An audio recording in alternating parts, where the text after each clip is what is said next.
स्वागत है परली लाइव न्यूज़ में। मैं शेख मुदस्सिर। अभी इस वक्त हम मौजूद हैं परली शहर का जो बीच का इलाका है और यहाँ पर 3 साल पहले CAA और NRC को लेकर जो प्रोटेस्ट किया गया था, शाहीन बाग पर मौजूद हूँ। और यहाँ पर पिछले 4 दिनों से मुस्लिम आरक्षण को लेकर आमरण उपोषण शुरू है और इस उपोषण के लिए शेख शरीफ भाई जो MIM के ताल्लुका अध्यक्ष है, ये यहाँ पर बैठे हुए हैं। आइए हम इनसे जानते हैं कि पिछले 4 दिनों से ये आमरण उपोषण के लिए बैठे हैं। शरीफ भाई, क्या बोलेंगे आप? आमरण उपोषण के लिए 4 दिन से बैठे हैं यहाँ पर, आपकी तबीयत वगैरह की? देखिए, ये हमारे लिए सबसे बुरी बात है। मैं 13 तारीख से आमरण उपोषण को बैठा हूँ, लेकिन शासन या प्रशासन ने इसके ऊपर कोई अभी तक ध्यान नहीं दिया। मेरी लड़ाई, ये जो मैं आंदोलन को बैठा हूँ, ये मेरी नहीं बल्कि पूरे समाज की लड़ाई है और पूरे समाज के लिए मैं लड़ रहा हूँ। ये मेरे पार्टी की लड़ाई नहीं है या मैं पार्टी के बैनर के लिए नहीं लड़ रहा हूँ। मैं किसी से वोट नहीं मांग रहा हूँ। मैं यहाँ पे लड़ रहा हूँ समाज के लिए और उन बच्चों के लिए जो बच्चे इस देश के भविष्य हैं। आने वाले वक्त में वो बच्चे जो पढ़ रहे हैं और ये सरकार ने यहाँ पे, महाराष्ट्र सरकार ने पीछे एक ठहराव लिया कि सब खाजगीकरण करने का, नौकरी भर्तियों का। इसके लिए मेरे लड़ाई में वो भी एक हिस्सा है। वो किसी एक समाज का नहीं बल्कि हिंदुस्तान के पूरे समाज का है। जो मैंने इस 2 मसले के ऊपर ये एक मेरी लड़ाई मैंने यहाँ पे शुरू की है और ये मैं लड़ते रहूँगा। वो लड़ाई इसकी है कि ये सरकार ने एक ऐसा GR पास किया, खाजगीकरण किया नौकरी भर्तियों का, जिससे इन आने वाले नस्लों का, आने वाले नौजवानों का मुस्तकबिल खराब हो सकता है। क्योंकि इस हुकूमत ने, इस महाराष्ट्र सरकार ने जो कायदा पास किया, वो कायदा सब टेंडर बेस पे इस महाराष्ट्र के अंदर 9 एजेंसियों को दिया। 9 एजेंसियों में आज एक सोचने की बात है, हमारा देश कौन से लाइन पे जा रहा है। आज हमारा देश तरक्की की ओर नहीं बल्कि भिखारी इसके तौर पे आ रहा है। जिस तरीके से आज यहाँ पे खाजगीकरण हुआ, कल हर एक एजेंसी वाला इस देश का मालिक होगा और हर एक पढ़ने वाला बच्चा जो आज डिग्री ले रहा नौकरी के लिए, वो एक नौकर के तहत, एक गुलाम के तहत काम करेगा। वही हुकूमत आएगी जो हुकूमत के लिए हमारे बुजुर्गों ने, हमारे बड़े बड़े उलमाओं ने लड़कर इस देश को आज़ाद किया था उन अंग्रेज़ों से। ऐसी ही कंपनी हमारे देश में अंग्रेज़ों ने आई थी यहाँ पे तिजारत करने के लिए। उसी तरह आज इस महाराष्ट्र के अंदर ऐसी एक एजेंसी आएंगी, 7 एजेंसियाँ, कि हमको गुलाम बना के रखेंगी। इसीलिए ये मेरी लड़ाई उस मुद्दे के ऊपर है। अगर आमरण उपोषण को आप यहाँ पर 4था दिन है, 4 दिनों में प्रशासन का, शासन का अधिकारी ने आपसे बात वगैरह की इस बार? अभी तक तो कोई नहीं की। आज मेरी तबीयत खराब होने की वजह से यहाँ पे उप विभागीय अधिकारी कार्यालय से यहाँ पे आए थे।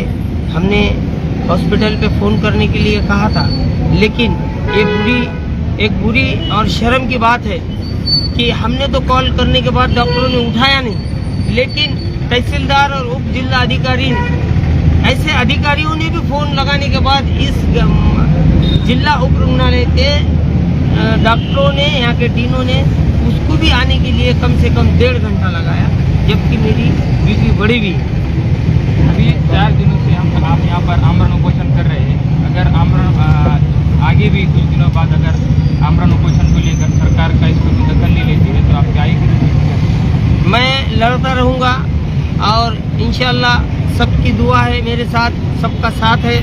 सभी इस परली नगरी के, परली तालुके के सभी समाज के लोग, जैसा वंचित बहुजन आघाड़ी, संभाजी ब्रिगेड और यहाँ पे सकल मराठा संगठना और BSR, ऐसे बड़े बड़े साथियों ने मेरे को यहाँ पे, और बहुत सारे हमारे विठल दंदे साहब जो माजी नगर सेवक हैं, और यहाँ के राष्ट्रवादी पवार गढ़ के सभी नेताओं ने आकर मेरे को समर्थन दिया है और मेरे साथ है, ये बताया। तो लेकर आप मुस्लिम समाज को क्या आह्वान करना चाहिए? मैं मुस्लिम समाज से ये आह्वान करना चाहता हूँ कि मैं जो लड़ रहा हूँ, मैं आपके भविष्य के लिए, आने वाले नस्लों के वास्ते जो हमारे को 5% आरक्षण पिछले सरकारों ने दिया था, और वो इस सरकार ने रद्द करने का काम किया। हमको मांगना नहीं है, हमको लेना है, ये हमको मालूम नहीं है और हमारे जो पुडारी है ये मालूम नहीं करते। इसके लिए हमारी बहुत बेशर्मी की बात है कि हमारे जो नुमाइंदे हैं इनको ही मालूम नहीं कि ये 5% आरक्षण कौन सा है। ये हमारे लिए बहुत बड़ी शर्म की बात है कि हमको 5% आरक्षण पीछे दिया, वो अमल में आया और उसके बाद उसको कोर्ट के अंदर जाने के बाद जैसा हमारे मराठा भाई का आरक्षण रद्द हुआ और मुस्लिम आरक्षण सुप्रीम कोर्ट और बॉम्बे हाई कोर्ट ने उसको लागू किया। लेकिन इस जातिवादी सरकार ने जो यहाँ पे भारतीय जनता पार्टी और यूपी सरकार के अंदर जब ये लोगों ने इसको कैंसिल किया और उसको कैंसिल करने का काम किया, लेकिन आज तक उसको अमल बजावनी में नहीं लाया। इसीलिए मैं ये आंदोलन कर रहा हूँ कि कहीं ना कहीं मेरे से शुरुआत होकर इस महाराष्ट्र में इसकी आग लगे और ये सब मुसलमानों को समझे कि ये लड़ाई कई की। ये थे उपोषण करते शेख शरीफ भाई जो अपनी बात को रख रहे थे। यहाँ पर संभाजी ब्रिगेड के भी पदाधिकारी मौजूद है, हम इनसे बात करेंगे। यादव सर, आप यहाँ पर 4 दिनों से देख रहे हैं शरीफ भाई का उपोषण शुरू है, तो इसको लेकर आप क्या करें? रास्त मुद्द्यावरती हे उपोषण सुरू केलेलं आहे आणि यामध्ये प्रामुख्याने जे 2 विषय मुस्लिम समाजाला आरक्षण आणि खाजगीकरणाचं रद्द करण्यासाठी। तर आरक्षण तर तितकंच महत्त्वाचं आहे, पण त्याच्याही पेक्षा बऱ्याच अंशी खाजगीकरण थांबवणं खूप गरजेचं आहे। कारण प्रत्येक नोकर जर कार्यालयामध्ये असे खाजगीकरणातून टेंडर बेसने येणार असतील तर गुणवत्तेला कुठेही जागा राहणार नाही आणि त्यांना कमीत कमी पैशामध्ये भेटणारे वशिलेचे लोक त्या प्रत्येक कार्यालयामध्ये येतील आणि पूर्ण जे कार्यालय आहेत ते पूर्णपणे खाजगीकरणानं भरून जातील आणि कुठंही कोणाचं काम चांगल्या पद्धतीनं होणार नाही। आज जो पूर्ण क्रायटेरिया नोकरीमध्ये दिलेला आहे तो असतानाही आपण बघतोय, आता शरीफ भाईनं सांगितलं, आम्ही या ठिकाणी अनुभवलं, 4 दिवसाचं हे उपोषण असताना सुद्धा इथल्या आरोग्याची सुविधा इथं उपोषणकर्त्यांना भेटली नाही, जे की महसूल प्रशासनानं 6 तारखेला पत्र तिथे दिलेले आहे, पोलीस प्रशासनानं 14 तारखेचं त्यांना पत्र दिलेलं आहे, तरीही त्यांना कुठंही असं डोक्यात नाही वाटलं की आमच्या शहरामध्ये माझ्या प्रिमायसेस झोनमध्ये कुठंतरी उपोषण आहे, एक उपोषणार्थी तिथे बसलेला आहे, त्याची तब्येत बिघडलेली,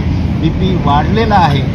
म्हणजे सांगायचं तात्पर्य की इतक्या क्रायटेरियामध्ये ते असताना सुद्धा जर इतकी गैरसोय करतात तर उद्या खाजगीकरण केल्याच्या नंतर काय होईल ही कल्पनाही करणं म्हणजे अवास्तवाला धरून असेल असं वाटतं। आणि या उपोषणासाठी शरीफ भाईच्या मुस्लिम समाजाच्या उपोषणासाठी आमचा संभाजी ब्रिगेड आणि मराठा म्हणून आमचा संपूर्णपणे पाठिंबा आहे। कारण आपण काल पाहिलं, सगळ्या महाराष्ट्राने पाहिलं, जरांगे पाटलांच्या आंतरवेलीला जी सभा 1.5 कोटी लोकांची सभा झाली, 1.5 कोटीच्या वर लोक होते आणि आमच्या समाजाला रस्त्याने जात असताना मुस्लिम समाजानं जागोजागी स्टॉल लावले, पाणी दिलं, नाश्ता, जेवणाची सुविधा केली। इतका भाईचारा आमच्या मुस्लिम आणि मराठा समाजामध्ये आहे की फक्त राजकारणी लोक तिथं दरी निर्माण करण्याचा प्रयत्न करतात, परंतु आज सर्व समाज हा जागरूक झालेला आहे, हुशार झालेला आहे। त्यांच्या भयकाव्यामध्ये आम्ही येणार नाही आणि आमच्या दोन्ही आरक्षणाचं, मराठा आरक्षण आणि मुस्लिम आरक्षण पदरामध्ये पाडून घेण्यासाठी आम्ही एक दिलानं पुढे जाणार। ये थे संभाजी ब्रिगेड के पदाधिकारी जादव सर।